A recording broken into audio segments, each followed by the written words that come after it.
Hi friends, কেমন আছো সবাই? সকাল সকাল চা ফোটা দেখে সবাই বুঝে গেছো যে এখনও আমি কোথায় আছি। হ্যাঁ, বাবার বাড়িতেই আছি। ওই যে ঈদের ছুটিতে এবার তো অনেক লং টাইম থাকা হয়েছে, আর সকাল সকাল চা তো এখানেই খাওয়া হয়, কারণ স্কুলের চাপে ঢাকায় তো খাওয়া হয় না ওইভাবে। আর মা আজকে পরোটা সেমাই করছে, সকালে চা দিয়ে পরোটা দিয়ে খাইছি, আর এখন এই যে সেমাই দিয়ে পরোটা দিয়ে খাবো। তো সেদিন ছিল শনিবার, তো মা অনেক ব্যস্ত ছিল। আর মা যে আমি যাওয়ার পর পূজাটা আমি বেশিরভাগ সময় করছি। তো এই যে দেখেন, ঠাকুরকে অনেক সুন্দর করে ফুল টুল দিয়ে সাজাইছি। হ্যাঁ, আমাদের ছাদের তো গাছ আছে অনেকগুলো, দেখছেন আপনারা। তো সব গাছেই মোটামুটি ফুল ফুটে, তো সেই ফুল দিয়েই ঠাকুরকে সাজানো হয়েছে। আর এই যে বাবার চরণেও একটু ফুল দিয়েছি, ভগবান যেন আমার বাবাকে ভালো রাখে, যেখানেই থাকে। আপনারাও একটু আমার বাবার জন্য প্রার্থনা করবেন। আর এখন দুপুরে রান্না করে নিচ্ছি ভাত আর ঢেঁড়স ভাজা। আমি এই দুইটা করছি, আর মা করছে যে কই মাছ। আর একটা কথা, হ্যাঁ, আমার বাড়িতে শনিবারে নিরামিষ খাওয়া হয় না।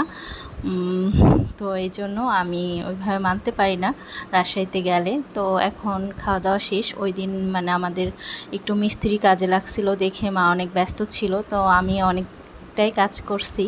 তো এখন বিকালবেলা বোন হচ্ছে নাস্তা করছে, পাস্তা। ও কিন্তু না, মানে পাস্তাটা অনেক সুন্দর বানাইছিল, মানে আমার হাতের থেকে ওর হাতের পাস্তাটা আমার কাছে অনেক বেশি ভালো লাগছে।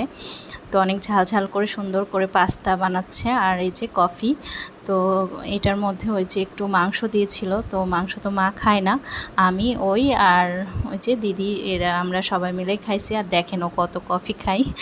তো এই যে আমার মানে ম্যাক্সিমাম সময়টা ওর সাথেই এখন কাটে বলা যায়। রাজশাহী গেলে ওই এখন আমার বান্ধবী।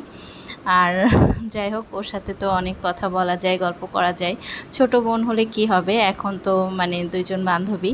তো এই যে রাতের বেলা ওর তো প্রত্যেক দিন একটা কোক হলে ভালো হয়, তো এই কোকটা কিনে দিছি। আর এখন দুইজন মিলে একটু মুভি দেখছি।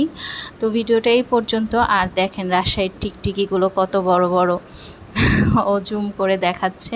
তো বাই বাই, সবাই ভালো থাকবেন।